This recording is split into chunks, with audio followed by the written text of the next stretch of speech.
Hi guys, कशा आहात? एकदम खास मजेत.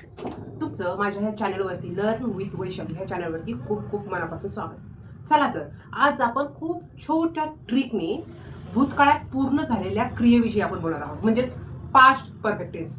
ह्या पास्ट परफेक्ट टेन्समध्ये काय युनिक आहे? तर युनिक असं आहे, ह्याने काय केलेलं आहे, जी एक वचनी आणि अनेक वचनी, आय, यू, वी, दे ही एक family, she, it, she, she it he family, ह्या दोन्ही फॅमिलीला एकत्र घेऊन चालत आहे. म्हणजेच काय, ते पूर्ण झालेल्या क्रियेला दोन फॅमिली एकत्र करून ज्यावेळेस हॅड येतं आणि हॅड बरोबर परत क्रियेचं तिसरं रूप म्हणजेच ही थ्री आपल्याला आवर्जून वापरायचं आहे.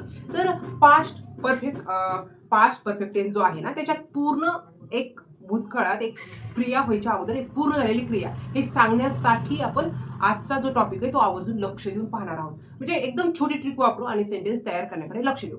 चला तर आपण पाहू. पास्ट परफेक्ट टेन्स म्हणजे पूर्ण झालेली क्रिया. त्याच्यामध्ये काय आलंय? हेल्पर आलेलं आहे हॅड आणि क्रियेचं तिसरं रूप. तर I, you, we, they, he, she, it ही एकत्र फॅमिली आहे. त्याच्यामुळे आपल्याला जास्त गोंधळ होणार नाही. आपल्याला एकच समजून घ्यायचं आहे की कर्ता घ्यायचा आहे, त्याच्यानंतर हेल्पर कोण आहे? हॅड आहे, आणि क्रियेचं तिसरं रूप घ्यायचं आहे अजून ऑब्जेक्ट. ती क्रिया कशावर होती? जसं की आपण पहिलं जे सेंटेन्स आहे ते घेऊ शकतो. I had eaten. आता मी जेवले होते, म्हणजे ही थ्री आलेला आहे. आपण ऑब्जेक्ट नाही घेतला कारण आपण हळूहळू घेतोय ना, म्हणून लगेच ऑब्जेक्ट नाही घेतला. मी इथे आवर्जून दिलाय दुसरा जो आहे सेंटेन्स, तो आहे you had completed the task. तू ते टास्क पूर्ण केलं होतं. तर वी हॅड फिनिश वर्क. तुम्ही काम पूर्ण केलं होतं, फिनिश केलं होतं. They had played cricket. ते खेळले होते. शी हॅड स्लेप्ट बिफोर हर अ रिव्ड. म्हणजे ती येण्या अगोदर ती झोपली होती. ही हॅड इथे he had come in school. ती शाळेत आली होती, शाळेमध्ये आली होती, ती शाळेमध्ये आली होती. इट हॅड सॉ. त्यांनी पाहिलं होतं, ते पाहत होते, त्यांनी पाहिलेलं होतं, असं आलं. तर आपण काय करू आज, एक छोटासा डेमो करू. आपण काय करू, एक छोटीशी स्टोरी. कारण स्टोरी टेलिंग आपण म्हणतो ना, ते म्हणजे काय की छोट्या छोट्या सेंटेन्सनी स्टोरी आपण बनवण्याचं शिकू. म्हणजे काय होईल, आपल्याला इंग्लिशचे जे सेंटेन्स आहे ते बोलण्यासाठी थोडी मदत होईल. चला तर आपण आता हे क्लीन करू आणि स्टोरी बनवू. आपण स्टोरी तयार करू.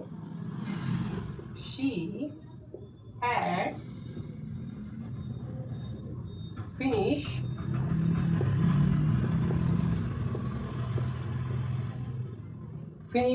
हर होम वर्क.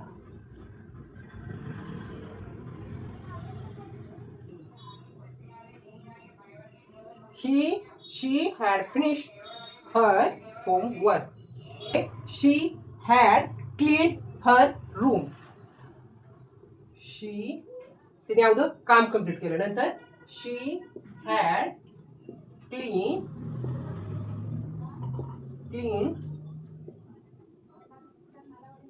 her room. नंतरच आपण तिसरं पाहू शकतो, तिने रूम कम्प्लीट केली. आता ती जेवली. शी हॅड इटन फूड. नंतर तिने तिची बॅग भरली, पॅक केली. आपण असं म्हणायचंय की she had pack her bag. नंतर ती गेली होती. She had gone at bus stop.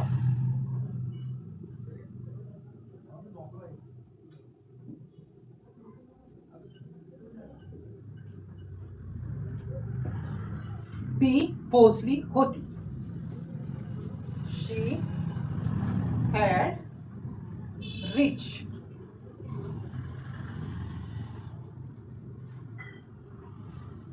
Her home.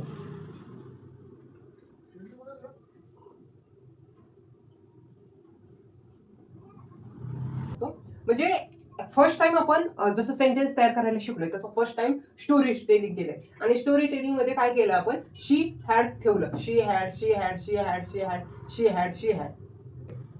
तर आज आपण जे स्टोरी टेलिंग इतकं छोटंसं आणि इतकं सुंदर करण्याचा जो प्रयत्न केलाय ना, ते मला खूप खास वाटायला लागलं. एक कॉन्फिडन्स वाढला की अरे आपण स्टोरी टेलिंग करू शकतो. सुरुवातीला काय आहे ना, ते अभ्यासात आलं. तिने तिचं फिनिश होमवर्क, तिने तिचा अभ्यास पूर्ण केला होता. नंतर तिने मग तिचं रूम क्लीन केली. त्याच्यानंतर ती जेवण केलं, तिने केलं होतं. नंतर तिने तिची बॅग भरली होती, म्हणजे पॅक भरली होती. त्याच्यानंतर मग ती गेली, ती बस स्टॉपला गेली. गॉन वेंट आणि परत गॉन येतं ना, P3. आणि नंतर ती तिच्या घरी पोहोचली. इथे रूमवर ती अभ्यासासाठी आली होती, इकडे रूमला राहायला, आणि आता ती तिच्या घरी पोहोचली. हे स्टोरी टेलिंग म्हणजे आज आपण फर्स्ट टाइम केले, पण ही स्टोरी टेलिंग ज्यावेळेस आपण हळूहळू करू ना, तर आपण खूप छान प्रॅक्टिस करू शकतो. तर मला आजचा व्हिडिओ खूप छान वाटतोय, हेल्पफुल वाटतोय. हा तुम्हाला सुद्धा होऊ शकतो की आपल्याला ज्यावेळेस भूतकाळात एखादी क्रिया व्हायच्या अगोदर एक क्रिया झालेली आहे हे सांगायचं असल्यावरती आवर्जून हॅड वापरायचंय आणि P3 वापरायचं. जर असं केलं तर नक्कीच आपल्याला पूर्ण जो भूतकाळ आहे आपण म्हणतो तिथे आपल्याला व्यवस्थित हे सेंटेन्स तयार करू शकतो. तर थँक्यू. वेळ काढून तुम्ही आज माझा व्हिडिओ पाहिला त्याच्याबद्दल खूप सारे मनापासून आभार. हळूहळू ट्राय करू आणि खूप छान फ्लुएंटली इंग्लिश बोलू. तर भेटू आपण. तुम्ही माझ्या व्हिडिओला आवर्जून पाहताय तर मला असं वाटतं तुम्ही जर लाईक केलं आणि सबस्क्राईब केलं तर नक्कीच पुढे पुढे माझे ज्यावेळेस सबस्क्राईब वाढत जातील तर मला लाईव्ह मध्ये व्हिडिओ घेता येईल. आणि लाईव्ह मध्ये एकदा व्हिडिओ घ्यायला लागलं तर मला सपोर्ट होईल, एडिटिंगचा वेळ वाचेल. आणि क्लायंट जर आलं ऑन द स्पॉट तर मला त्या क्लायंटला सांगून नंतर कंटिन्यू आपले व्हिडिओ जास्तीत जास्त अजून कसं शिकवता येईल, अजून कसं शिकलं जाईल या पॉईंटवर मी लक्ष देणार आहे. त्याच्यामुळे आवर्जून जर तुम्ही माझे व्हिडिओ पाहताय तर लाईक करा, सबस्क्राईब करा. तुमचा एक लाईक, एक सबस्क्राईब मला खूप सपोर्टिव्ह होऊ शकतो. तर भेटू. See you next video. Bye.